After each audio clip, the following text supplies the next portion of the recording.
ফাতেমা, নবীজিকে ভালোবাসিস?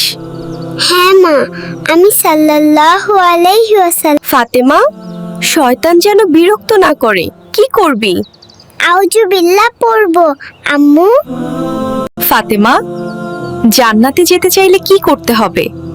নামাজ পড়তে হবে, ভালো কাজ করতে হবে। ফাতেমা, আমার জন্য দোয়া করবি? হ্যাঁ মা, রব্বির হামহুমা কামা রাব্বায়ানি সাগীরা। ফাতেমা, কষ্ট হলে কি করতে হয়? দোয়া করতে হয় আর আল্লাহকে ডাকা লাগে। ফাতেমা, ভালো ব্যবহার কেন করতে হয়? কারণ নবীজি বলেছেন, এটা ভালো মুসলমানের লক্ষণ। রমজানে কি করবি ফাতেমা? কুরআন পড়ব, দোয়া করব, বেশি ভালো কাজ করব। আল্লাহ কাকে বেশি ভালোবাসেন ফাতেমা? যারা নামাজ পড়ে আর মা বাবার কথা শোনে।